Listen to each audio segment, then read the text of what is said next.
স্বাধীনতার বিভিন্ন রক্ষা কবচগুলো আজকে আলোচনা করব।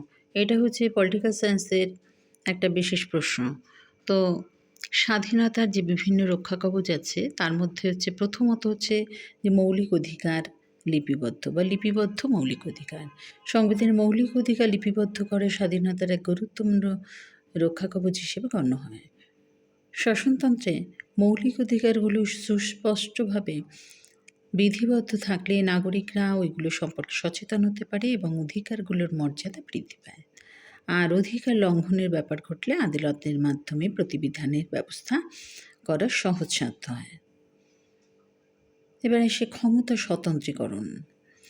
স্বতন্ত্রীকরণ অর্থাৎ এই নীতি প্রবক্তাদের মধ্যে সরকারের সমস্ত ক্ষমতা একই ব্যক্তি বা ব্যক্তি সংসদের হাতে কেন্দ্রীভূত হলে স্বৈরাচারের সৃষ্টি হয়, স্বাধীনতা ব্যাহত হয়। তাই রাষ্ট্র ক্ষমতার পৃথকীকরণ আবশ্যক। এছাড়া বলি যে আইনের অনুশাসন স্বাধীনতার অপর একটা গুরুত্বপূর্ণ রক্ষা কবচ। আইনের অনুশাসন বলতে বোঝায় যে আইনের পরিপূর্ণ প্রাধান্য এবং আইনের দৃষ্টিতে সাম্য। আইনের প্রাধান্য প্রতিষ্ঠিত হলে সরকার প্রচলিত আইন অনুযায়ী সকল ক্ষমতা ব্যবহার করতে বাধ্য হয়। ফলে সরকার স্বৈরাচারী হতে পারে না, ক্ষমতা অপব্যবহারের আশঙ্কা থাকে না, ফলে ব্যক্তি স্বাধীনতা ক্ষুণ্ণ হয় না। দায়িত্বশীল শাসন ব্যবস্থা।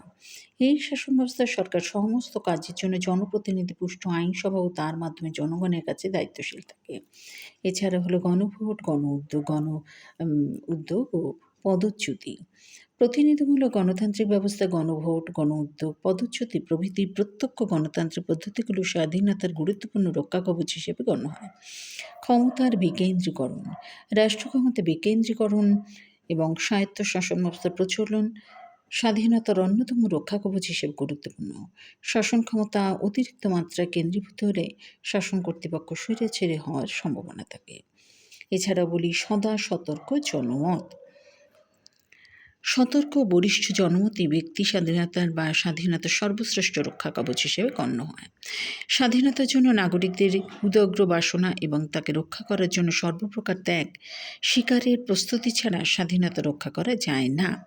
নাগরিকদের উচিত স্বাধীনতার ওপর যে কোনো রকম হস্তক্ষেপের বিরুদ্ধে তৎপরতা ও দৃঢ়তার সঙ্গে বলিষ্ঠ ব্যবস্থা গ্রহণ করা।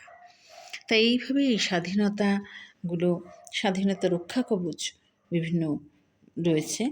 তো এই স্বাধীনতার রক্ষা কবচ হচ্ছে ব্যক্তি স্বাধীনতা যথাযথ সংরক্ষণের জন্য প্রয়োজন হয় এই স্বাধীনতা রক্ষা কবচ। সংরক্ষণের বিশেষ ব্যবস্থা ছাড়া অধিকাংশ মানুষের স্বাধীনতা ভোগ কিন্তু অসম্ভব। তাই বর্তমান রাষ্ট্র ব্যবস্থায় স্বাধীনতা সংরক্ষণের উদ্দেশ্যে এই রক্ষা কবচগুলো কিন্তু খুবই গুরুত্বপূর্ণ ভূমিকা পালন করে। তাই আজকের আলোচনা করা হলো স্বাধীনতার রক্ষা কবচ।